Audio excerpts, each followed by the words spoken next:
Keep the City Going by Brian Floker. Keep the city going.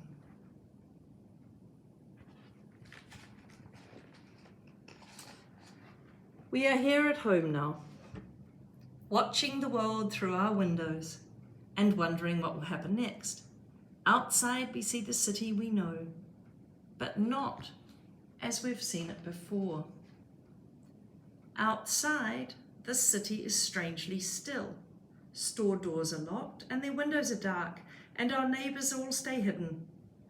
The voice of the city is low and the streets are almost empty. Almost, but not entirely. There are still some people out on the street, driving this and that, heading from here to there. They might be family, friends, or strangers. They're there because we need them. They're the people that keep the city going. They're the people out delivering food, sometimes to us, and right to our doors, a breakfast, a lunch, or a dinner. This is a clue to what time in our lives, you were very little, that this happened.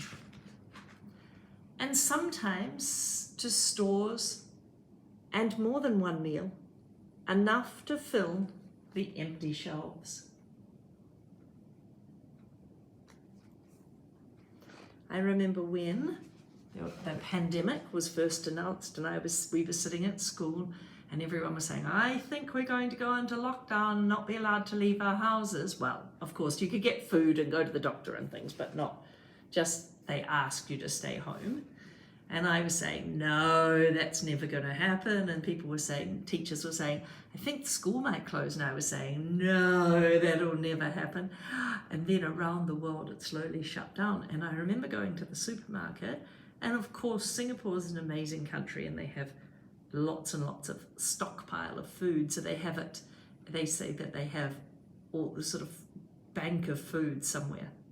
Enough, I think they said, for 3 or 6 months if Singapore needed it, that they couldn't bring food into the country.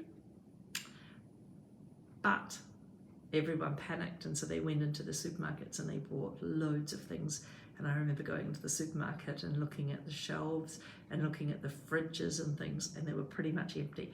But of course, the next day they were full again.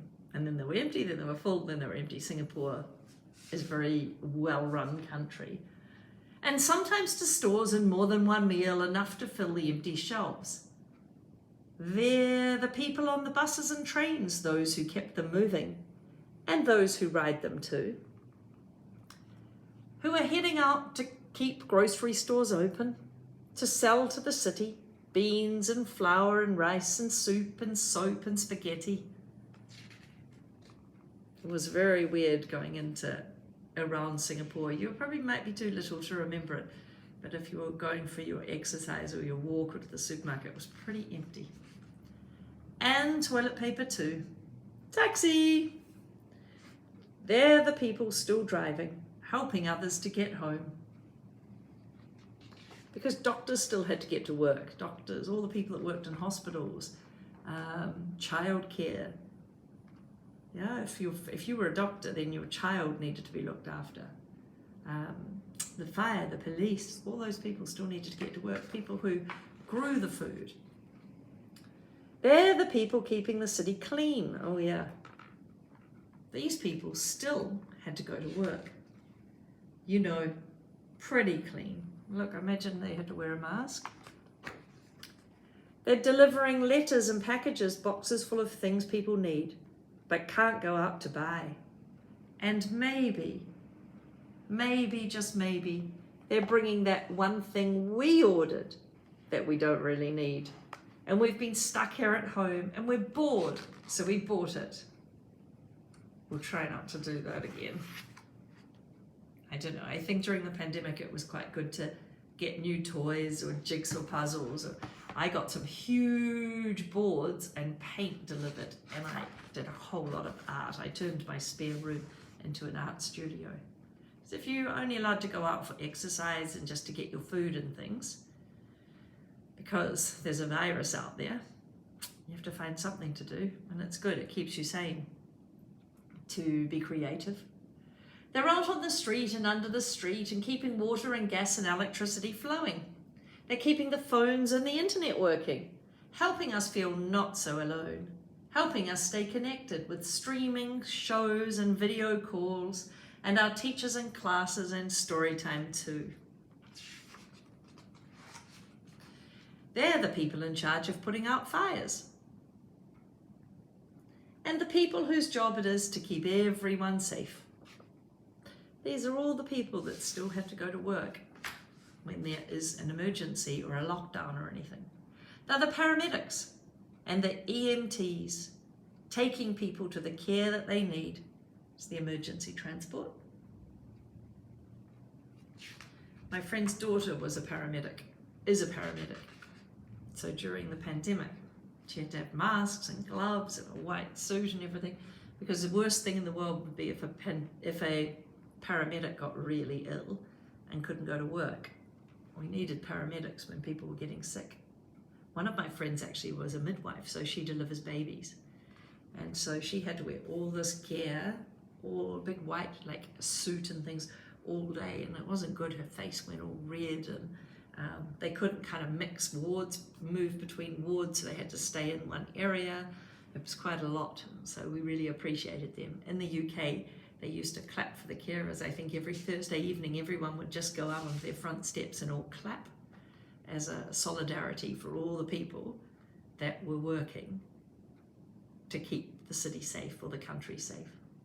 They're the doctors and the nurses, the technicians, the aides, the clerks, the cleaners, and everyone working through long days and worry to help patients heal. A lot of doctors didn't live with their families because they were obviously in the hospitals and they didn't want to go home to their family in case they caught coronavirus. So they actually didn't live with their families. Well, that's commitment, isn't it? Dedication to your profession and to your country. Look at the street there. I wonder where you were during the pandemic. We see the city strangely still, and we miss our friends and neighbours, and we miss the voice of the city, and we see the people still out on the streets, and whether they're family or friends or strangers, we see the work they're doing. And every evening at 7 o'clock, we open our windows and lean out and look, and we lean out and listen, and we see the city we know, but not as we've seen it before. Ah, this is what this is about. Clapping for carers. We see our neighbours again, now at their windows, and now on stoops and balconies and roofs, and we hear the voice of the city. But not as we've heard it before. The sounds are first low, a clap, a whistle, a call. The sounds are low and then they grow. Pots bang, drums boom, bells ring, horns blow, and a racket and a din and a row. We join with our clapping and we join with a cheer. We hear the city say to us and we say back to the city that we are still here. We are still together. We hear the city say, and we say with the city, and we all say together, thanks to the people who are still on our streets, driving this and that, going from here to there, and taking care of the sick. Thanks for the people keeping our city going.